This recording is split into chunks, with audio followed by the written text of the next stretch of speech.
Olha, o Vale Cultura, como o presidente Lula disse, a partir de agora não é apenas uma missão do Ministério do Governo. Os empresários têm um papel importante, primeiro porque se não aderirem, se não levarem o Vale Cultura para suas empresas, a gente não tem a disseminação e a universalização do uso dele. Segundo, os trabalhadores, suas organizações, e é evidente que as operadoras são uma parte importante, porque vai ter toda uma estrutura que precisa ser construída, os cartões digitais vão estar baseados no credenciamento das empresas que pretendem levar o benefício para suas empresas. Esses cartões, eles guardarão uma memória, a agilidade, a eficiência do cartão é fundamental para que o sistema permita e garanta de que o Vale Cultura vai realizar a sua missão de aplicação de recursos dentro do sistema cultural. Então são fundamentais.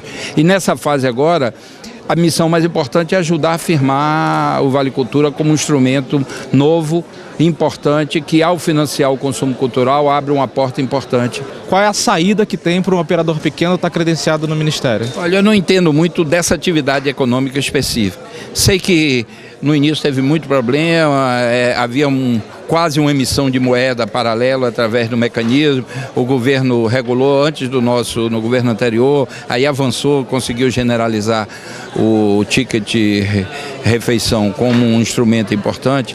Eu não entendo, não sei exatamente qual é o papel das grandes, das pequenas, mas evidentemente quanto menos monopólio e mais operadores tiverem no processo, eu acho que mais eficiente será.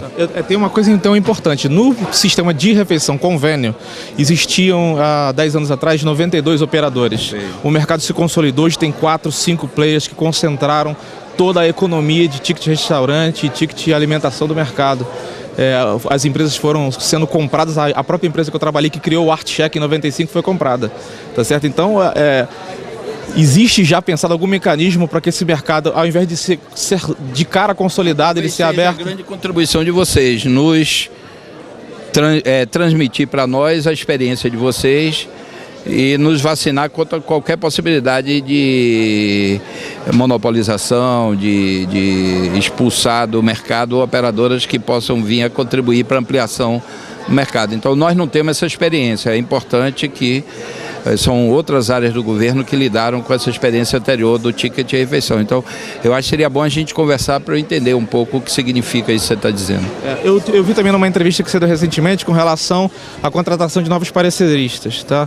O que a gente tem observado com muita frequência, inclusive já falei com o Manevi, com o Balarim, é que, em geral, alguns projetos, quando eles ganham escala, tipo aquele sistema itinerante que a gente faz, ou Visões da Vida, em geral a CNIC não dá continuidade porque acha que o valor absoluto é muito alto, mas não tá tendo a preocupação de ver qual é a escala que isso está atingindo, ou seja, num projeto que antes tinha um ticket médio de 47, que ele passa a R$ 4,70, essa aritmética não está sendo considerada, que foi um ponto que o Manevi concordou bastante com a gente, quer dizer, com essa nova vinda do novo corpo de pareceristas, qual é a verdadeira intenção? O que isso pode mudar? Primeiro é o seguinte, qualificar os pareceres.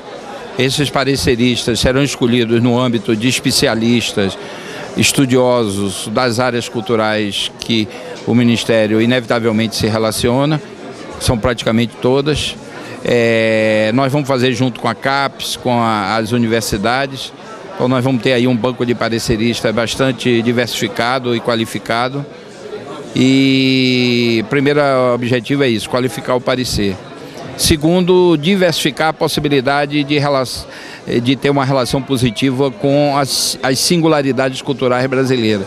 Não dá para meia dúzia, 10, 15, 30 pareceristas, funcionários do Ministério, vaticinarem sobre toda a cultura brasileira com suas nuances e suas complexidades que se realizam e ocorrem de maneira diferente no território nacional. Nós temos um país de dimensões continentais, então esse banco de pareceristas corrige essa distorção e permite que a gente tenha auxiliares produzindo pareceres que terão uma profundidade e uma complexidade maior. E com relação aos estabelecimentos credenciados, no ticket restaurante, no ticket de alimentação, existem distorções, que você conhece, do Ministério do Trabalho. Eu conheço muito, para falar a verdade, eu não lido com essa área. Mas existe muita distorção, do tipo, a pessoa pega o vale-refeição, vale-alimentação e troca por alguma coisa que não é... No caso do Vale Cultura, dificilmente ocorrerá, porque primeiro é um cartão magnético, segundo porque a demanda já existe, A demanda de consumo cultural já existe, é a quarta despesa das famílias de todas as classes sociais no Brasil, que demonstra de que há uma certa importância.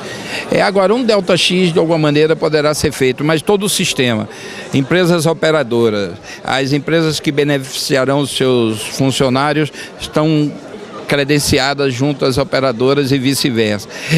O trabalhador, quando for exercitar o consumo cultural, a empresa que estará disponibilizando o bem ou o serviço também ficará credenciada e registrada a memória. É um sistema que vai criando um circuito fechado.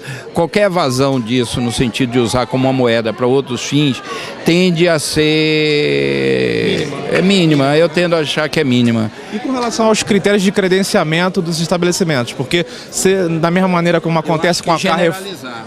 O melhor. Grandes cadeias de cinema, o Lula falou muito de cinema. Generalizar. Eu acho que a cultura brasileira, ela é complexa. Mais da metade, inclusive, hoje ainda é informal. Os contratos de trabalho, as relações de trabalho vivem da informalidade, as atividades não têm CNPJ. Então é preciso dar dignidade ao conjunto das atividades culturais. Para isso, não há operadora grande que dê conta dessa diversidade. É necessário vários níveis de cadastramentos e registros, e eu acho que isso nós estamos atentos, a evitar uma redução do impacto positivo da medida. Quando você tem um estabelecimento credenciado na ponta, em geral as operadoras cobram uma taxa, tá certo? Taxa de operação, tá certo? No caso da cultura, o que parece é que a margem é muito grande. Tá? A margem do cinema a taxa é grande, pelo menos o que sempre se falou que é uma das melhores taxas. Já está estipulado? Não sei, no projeto de lei. Acho que estão falando antes da hora. Eu acho que a regulamentação é a partir de agora. Eu não acredito que já tenha esses dados. Né? Porque no passado os grandes restaurantes, os grandes supermercados, a taxa foi diminuindo ao longo do tempo. A experiência dos vales refeições e vales alimentação devem nos vacinar também quanto às distorções. Nós não vamos importar acriticamente uma experiência, nós vamos ter que assimilá-la de forma crítica para evitar as distorções e para potencializar as qualidades da experiência. Okay? Da minha parte eu não tenho mais nada, ministro, eu te agradeço. Fica com Deus, sucesso aí, tá bom? Legal. Vou tirar uma foto aqui. Legal.